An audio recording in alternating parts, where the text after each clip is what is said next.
Terima kasih pemirsa, Anda masih bersama kami. Bang Elman, sebelum kita berdiskusi, Bang, kita ingin mendengarkan dulu bagaimana pandangan peneliti Perludem, Fadly Ramadhanil, yang saat ini sudah terhubung lewat saluran telepon tentang bagaimana kita menuju kematangan demokrasi. Mas Fadly, selamat pagi. Selamat pagi, Mas Leo. Ya, Mas Fadly, kita bersyukur pemilu sudah kita akhiri. Nanti kita tinggal menunggu pelantikan baik eksekutif maupun legislatif.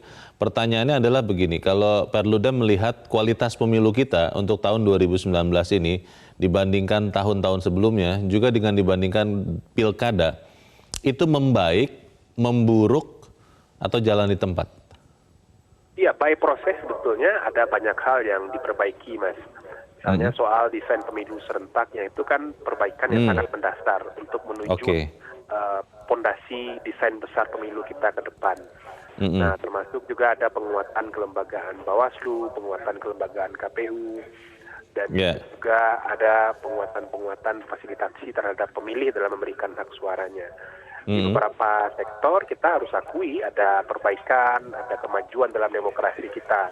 Tapi tentu saja kita harus tidak luput dari evaluasi dan perbaikan untuk menguatkan desain pemilu kita ke depan agar Indonesia sebagai negara demokrasi, salah satu negara demokrasi terbesar di dunia, tetap bisa menjadi semakin mapan dan masyarakatnya jauh bisa lebih dewasa dalam menyikapi perbedaan dalam pilihan-pilihan politik. Mas Fadly, perbedaan itu begitu terasa, kita lihat juga begitu memecah belah ya. Itu sejak pemilu Jakarta Pilkada 2017 dan pemilu nasional tahun ini kita merasakan betul bagaimana para kontestan itu menggunakan berbagai cara yang tidak memikirkan dampaknya, dampak jangka panjang ya untuk demokrasi Indonesia, yang kemudian mengancam bangsa kita. Kalau seperti ini, apakah kita sebaiknya memperbaiki betul semua, merombak dari awal, atau seperti apa, Mas Fadly? Ya, ketegangannya sebetulnya sudah dibangun dari pemilu 2014 ya, kemudian dilanjutkan di Pilkada DKI 2017. Nah, bahwa ada ketegangan antara pemilih dan pendukung, sebetulnya itu kan bukan persoalan yang berdiri sendiri, tapi juga berkelindan dengan maraknya hoax, kemudian hasutan dan ujaran kebencian yang dipompa melalui media sosial dan lain sebagainya. Nah, kunci dari semua ini menurut saya adalah pendidikan politik, Mas Leo. Pendidikan politik kepada publik, pendidikan politik kepada masyarakat, dan yang kedua adalah penegakan hukum.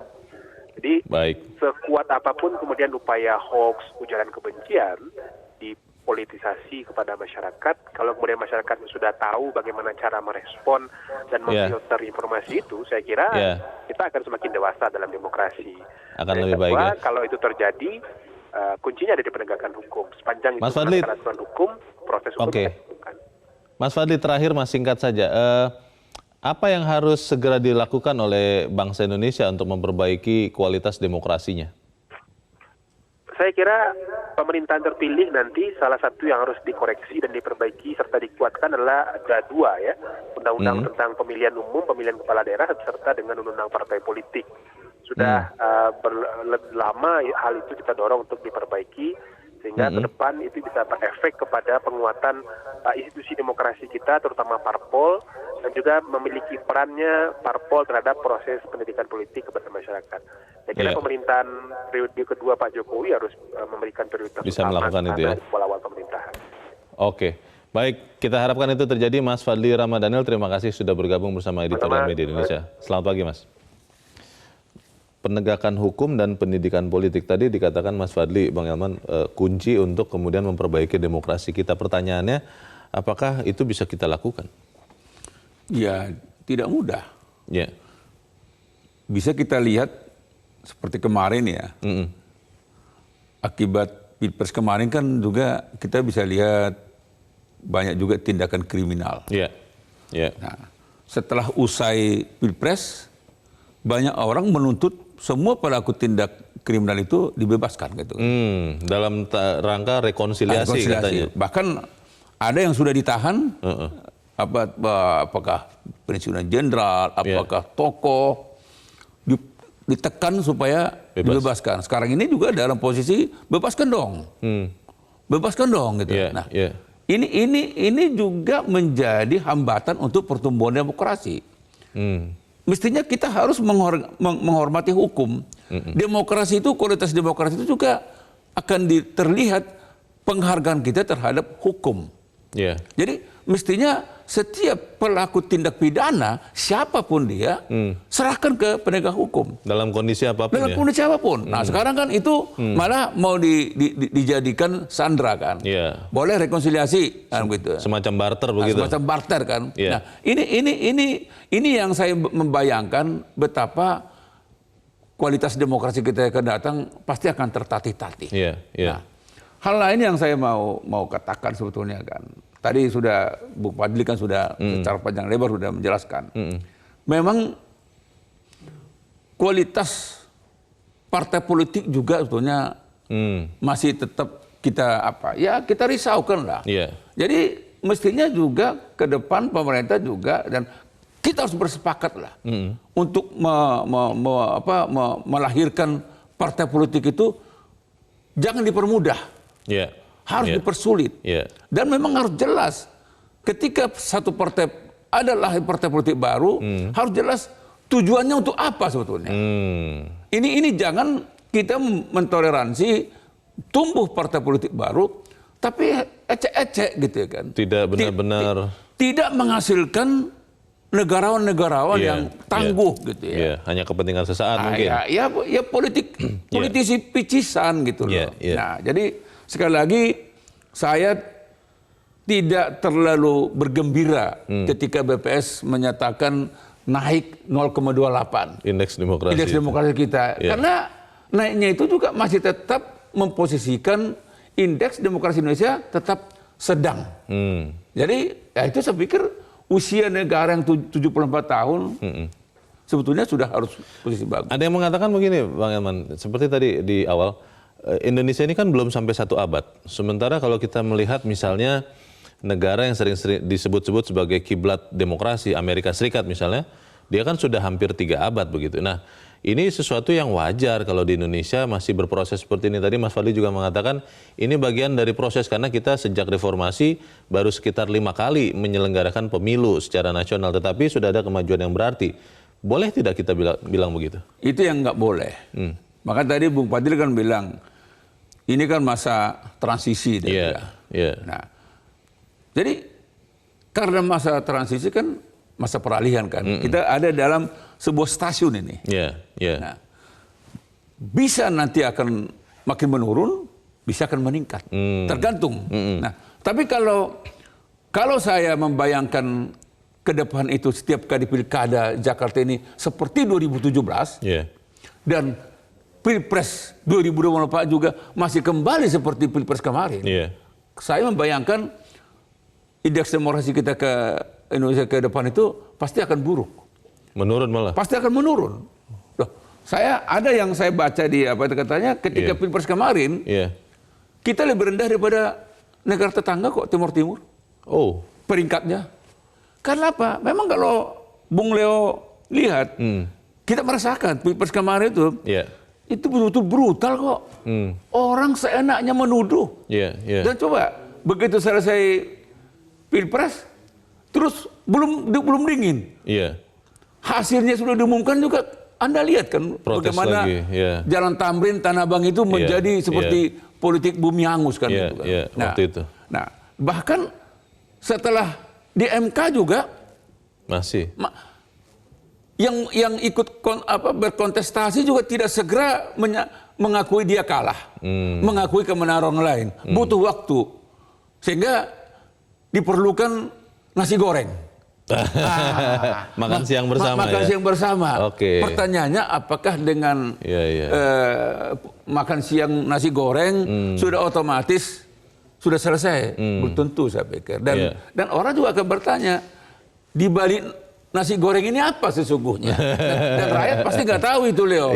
Aku dan kau juga nggak tahu, tapi kita juga bisa menduga-duga kan. Setelah kenyang makan nasi goreng kan harusnya. Tapi yang kenyang kan mereka. Itu dia. Kalau rakyat kan nggak kenyang. Itu dia Bang, maksudnya kan harusnya demokrasi itu juga semakin baik dengan pendidikan yang baik, contoh yang baik bagi rakyat. Kalau saya terus terang berpikir begini, karena ada beberapa orang yang mengatakan, loh berarti kemarin kita untuk apa ya kita saling memperjuangkan satu sama lain? Itu yang dipertanyakan orang. Kalau misalnya apalagi kalau di balik nasi goreng ini ada udang, lalu artinya bersama-sama lagi nanti apakah di kabinet, apakah di MPR.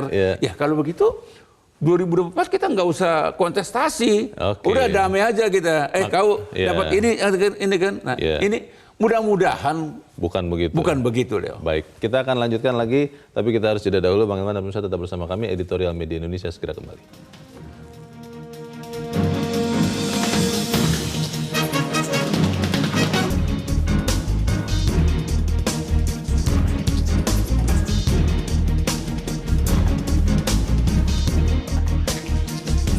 Terima kasih pemirsa, Anda masih bersama kami. Bang Elman, sebelum kita mencari tahu bagaimana kita bisa tidak hanya makan nasi goreng dalam berdemokrasi, kita akan mendengarkan pendapat dari pemirsa Metro TV. Kita sudah terhubung dengan pemirsa Metro TV di Surakarta, Jawa Tengah, ada Pak Bambang. Pak Bambang, selamat pagi Pak. Ya, selamat pagi Metro TV, selamat pagi Indonesia. Selamat pagi Pak Bambang. Silakan Pak, pendapat Anda seperti apa Pak? Bisa tidak kita semakin matang berdemokrasi nih Pak Bambang? Baik, menuju kedewasaan berdemokrasi.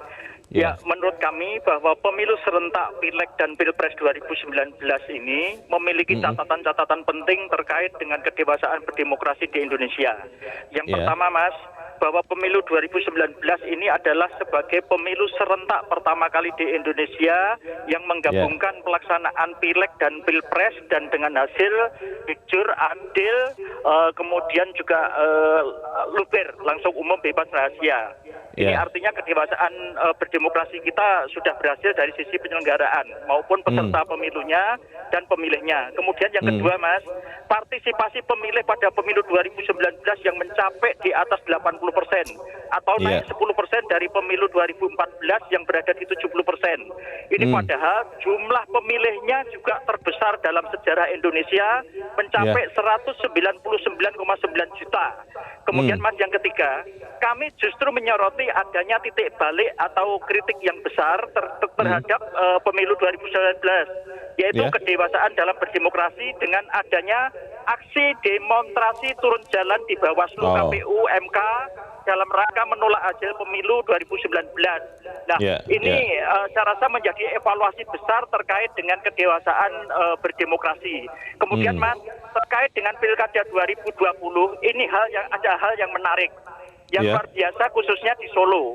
Ini ada nama dari kaum milenial yang disebut-sebut oleh masyarakat akan menjadi kandidat wali kota Surakarta, yaitu Mas Gibran. Nah, ini fenomena yang luar biasa, dan ini saya yakin akan mempengaruhi kaitannya dengan pilkada nasional. Ini tokoh muda yang potensial. Baik Pak, terima kasih Pak Bambang di Surakarta, Jawa Tengah. Selamat pagi. Di belakang Pak Bambang ada pemirsa Metro TV di Malang, Jawa Timur. Ada Mas Dani. Mas Dani, selamat pagi. Selamat pagi Bang Leo, selamat pagi Pak Elman. Selamat pagi Mas Dani. Silakan Mas, pendapat Anda bagaimana? Oke, yang pertama gini ya, secara kuantitas demokrasi kita boleh dikatakan naik ya, karena partisipasi masyarakat untuk mengikuti kontestasi elektoral mengalami peningkatan dalam hal jumlah ya.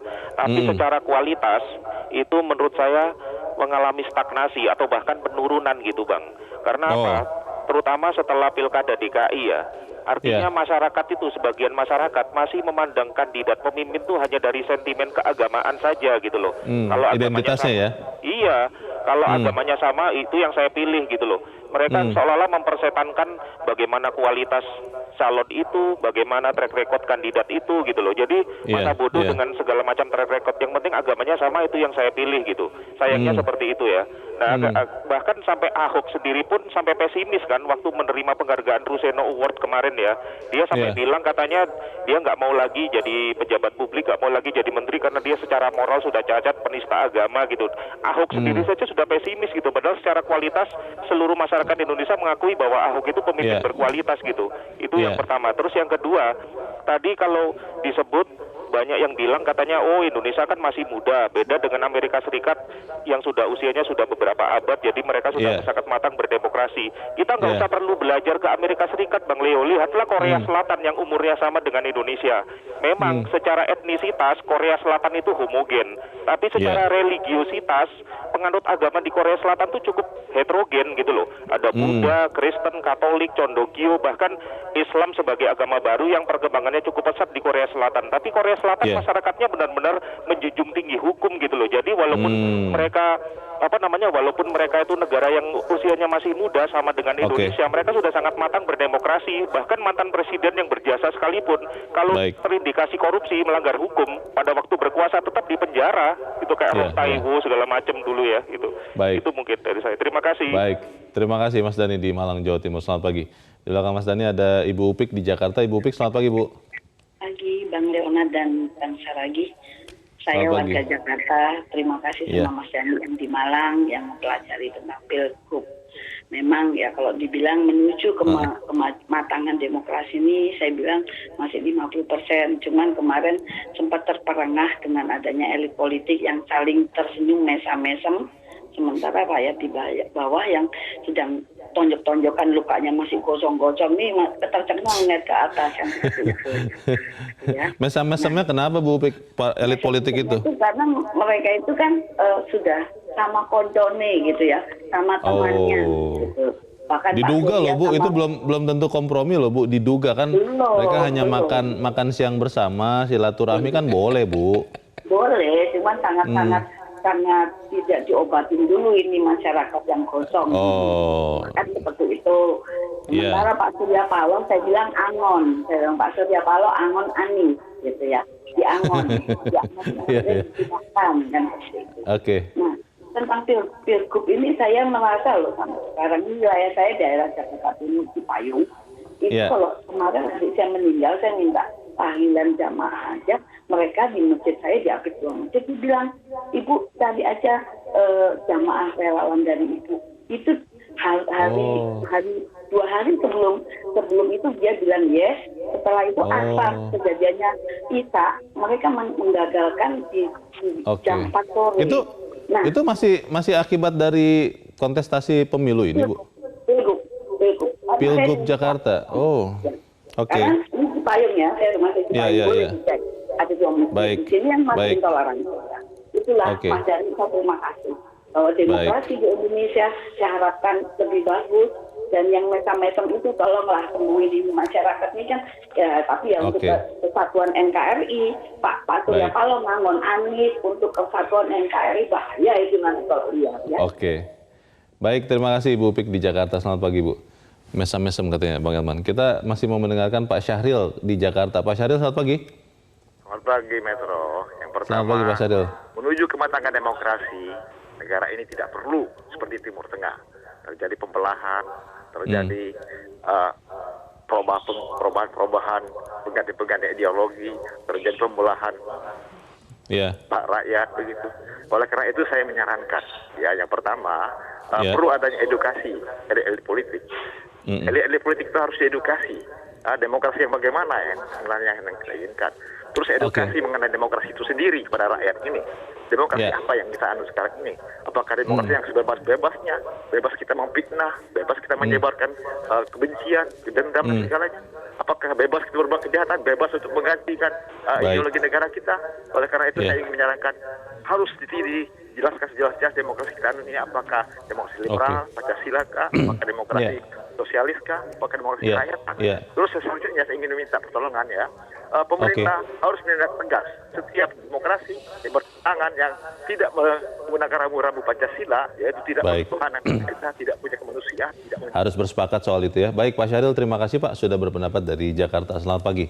Bang Elman, para pemirsa mengatakan tadi yang paling jelas Mas Dani ya, mengatakan secara kualitas demokrasi kalau kita pakai pemilu sebagai ukuran membaik, tetapi secara kualitas jalan di tempat stagnan atau bahkan memburuk. Bagaimana Bang?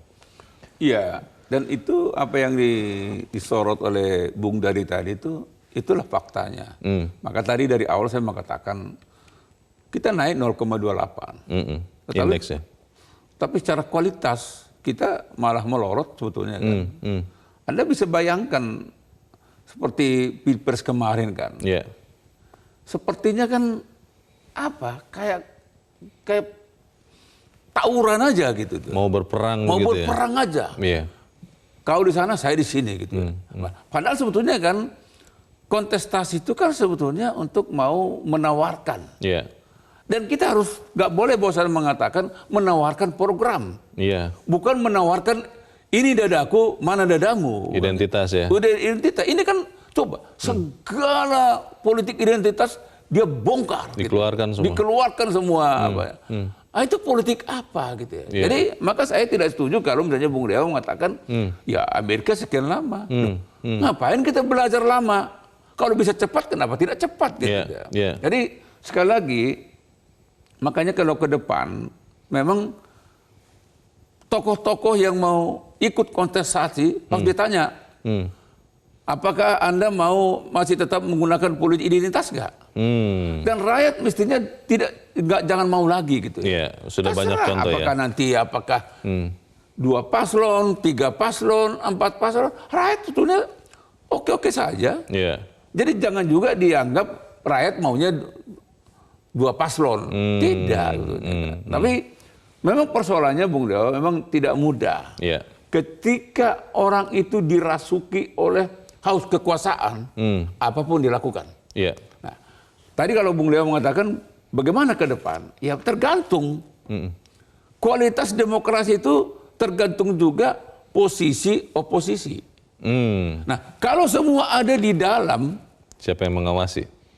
saya yakin demokrasi kita nanti akan mundur. Tapi kalau tetap ada yang mengawasi, saya harapkan demokrasi itu akan bertumbuh. Baik. Tentu pengawasan yang lebih elegan. Pertanyaan mendasar tadi dari Ibu Upik adalah bagaimana elit ini memberikan pendidikan yang baik. Jangan kemudian yang mesam-mesem hanya elit sementara rakyatnya masih luka-luka. Kita akan bahas di bagian berikut. Bang Elman dan pemirsa tetap bersama kami. Editorial Media Indonesia segera kembali.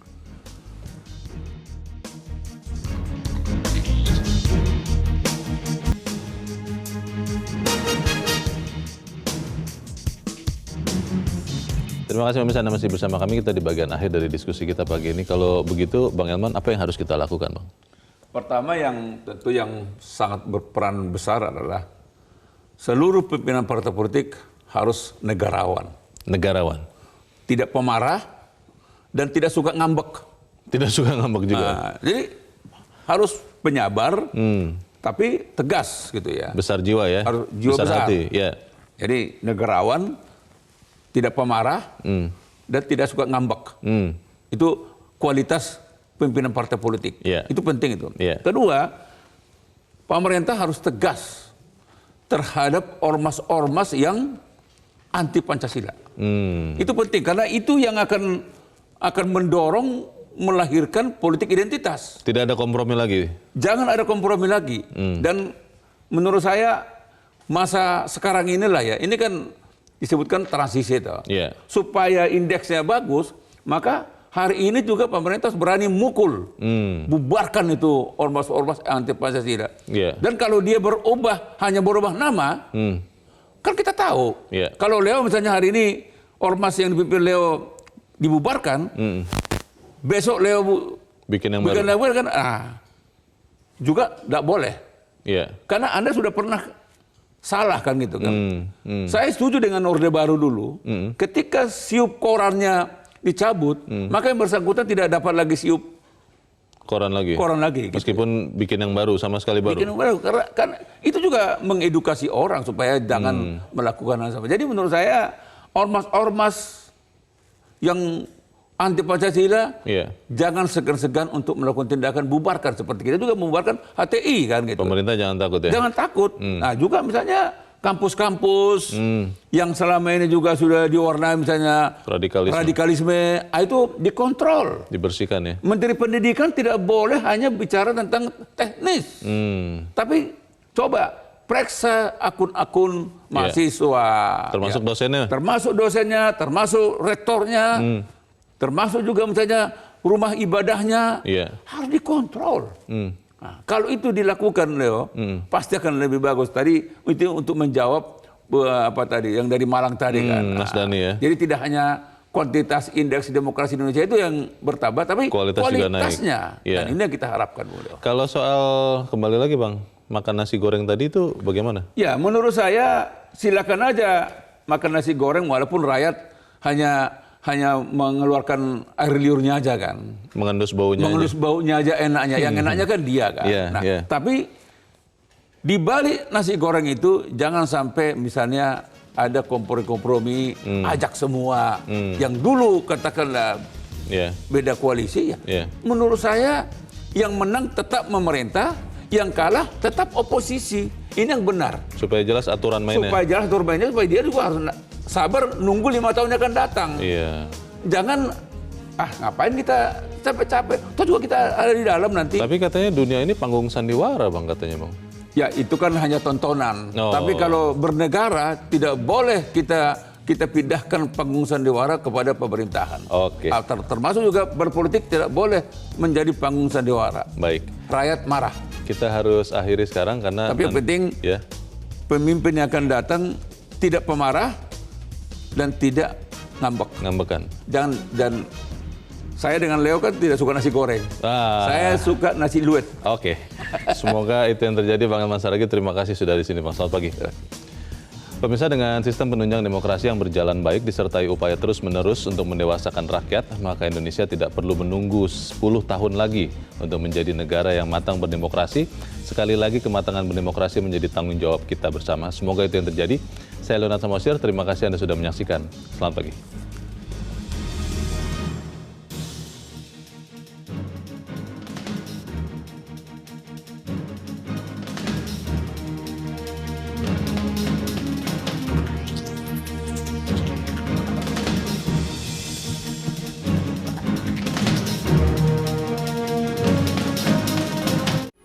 Metro TV, knowledge to elevate.